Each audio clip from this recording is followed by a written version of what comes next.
You end the day exhausted, and somehow nothing moved.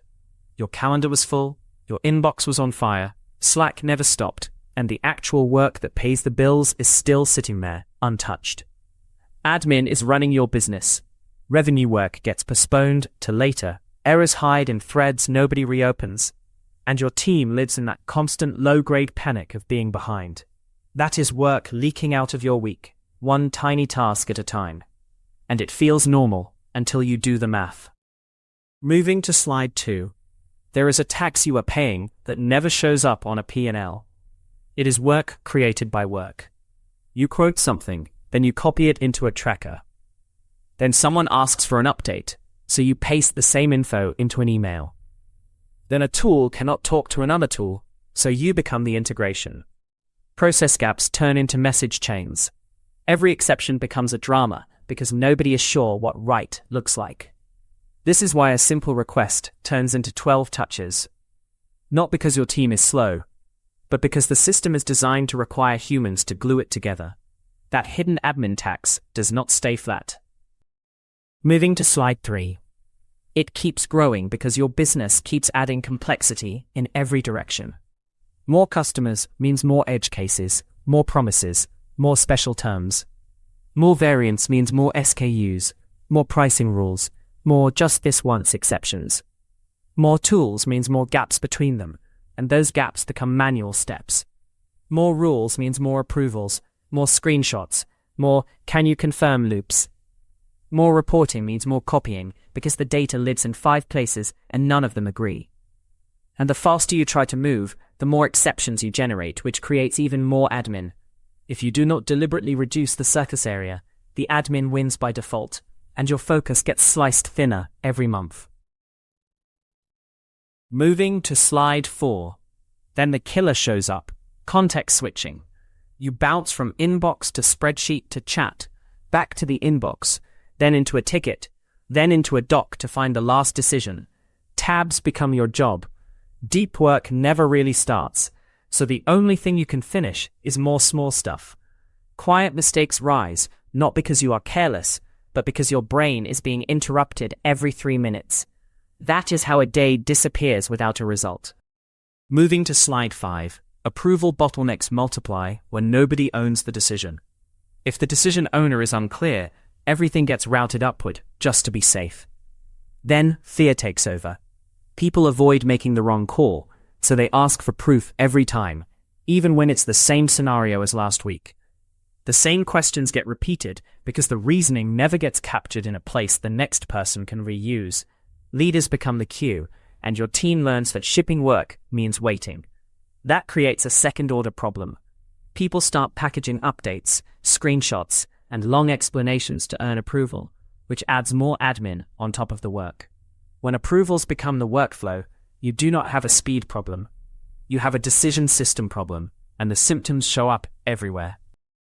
Moving to slide 6. If your team spends hours retyping the same fields into 5 systems, data entry is not the work.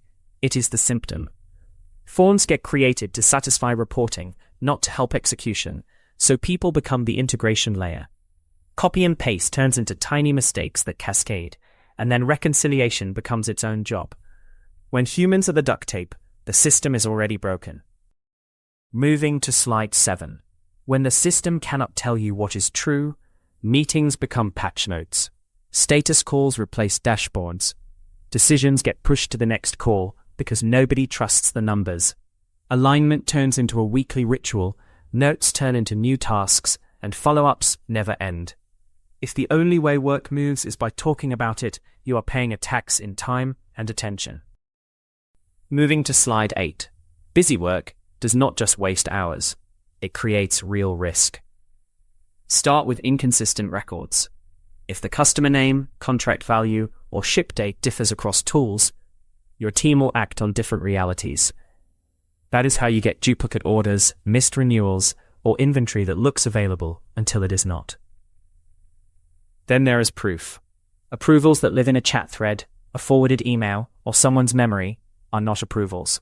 When a deal goes sideways, you cannot show who signed off, when, and with what information. Even well-run teams get exposed when evidence is scattered. Sensitive data is next.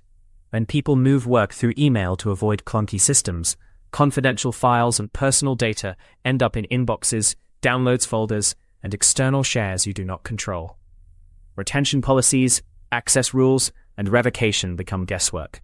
And under pressure, policy steps get skipped. The steps that feel optional are usually the ones auditors care about. So audits turn into surprises, not because you are careless, but because your process cannot reliably produce the story of what happened. Fix the system, and the risk drops with it. Moving to slide 9. AI helps when it stops being a chatbot and starts being an operating layer. It can take messy text, emails, and notes and turn them into structured actions. It can route work automatically to the right person using the same rules every time. It can explain why something was approved or flagged consistently, not based on who you asked. And it can leave an audit-ready trail by default, so the process proves itself. Moving to slide 10. Start with workflow mapping, because you cannot automate what you have not made visible. Pick one painful process you can name in a sentence, like quote to cash, onboarding, or invoice approvals. Write the steps as they really happen, not as the policy says. Capture every handoff between people and tools. Then mark the retyping points, anywhere the same data gets entered again. Mark the approval waits, where work pauses because someone needs context. Now define one success metric that matters, like cycle time, error rate, or time spent in status meetings. If you cannot measure the pain, you will not be able to prove the win. Once the map is real, the highest ROI targets become obvious. Moving to slide 11. If you want fast ROI from AI at work, aim it at the parts of your day that are repetitive, text-heavy, and already have clear inputs and outputs. Start with intake triage and routing. Every request that hits a shared inbox or form can be classified, tagged, and assigned with a short reason. Then autofill from documents. Let AI pull names, dates, account IDs, line items, and key clauses from PDFs, emails, and past tickets into your system, so you are not retyping. Use draft replies with context, but keep it grounded. Feed the last conversation, the customer tier, policies, and the exact template you approve. You get a first draft that sounds like your team, not a random chatbot. Add summaries and next steps after calls, meetings, or long threads. The output you want is decisions, owners, deadlines, and risks. Finally, follow-ups and reminders. AI should watch for I will statements, missing attachments, and deadlines, then nudge the right person. These targets work because they reduce handling time without guessing, and they are easy to check for quality and proof. Moving to slide 12. To keep AI helpful instead of risky, you need control, quality, and proof built into the workflow. Have humans review the edges. That means anything high value, high risk, or unusual, like refunds, legal language, policy exceptions, or account changes. Set confidence thresholds so low confidence outputs never ship automatically. They go to a clear escalation path, with a named owner and a target response time. Log every action, what input was used, what the model produced, who approved it, and what was sent. That is how you audit mistakes and improve prompts, and enforce data access boundaries. Only grant the minimum fields needed, redact when possible, and block private repositories by default.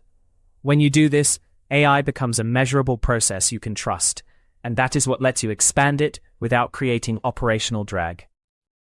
Moving to slide 13. Rollout without chaos by piloting with one team and one workflow.